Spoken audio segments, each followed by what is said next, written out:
Biraz daha ama. Başka bir gün diyorlar da hemşiremiz lazım da çünkü başka bir şey daha var. 5 dakika daha bekleyin. Kulak müferez yapıyoruz. Bilmiyorum kulak.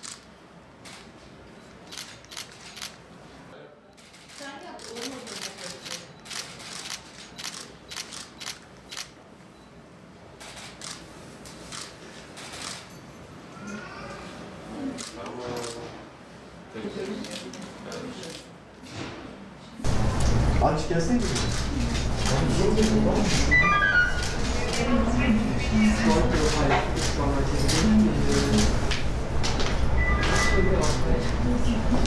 SARS-CoV-2 aşısına bugün itibariyle başlamış durumdayız.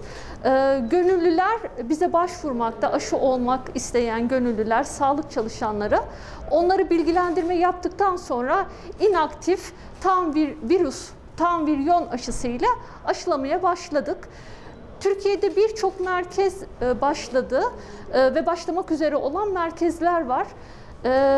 Koronavirüs salgınının önüne geçmesinde önemli olacağını düşünüyoruz.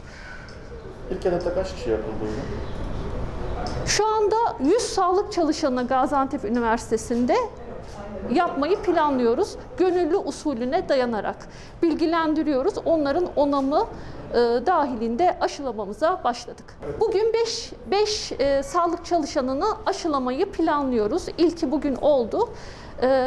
Diğer sağlık çalışanları, hocalarımız da aşılama için gelecekler. Önce sağlık çalışanları ilerleyen dönemlerde isteyen halka, vatandaşa da aşılamaya başlayacağız.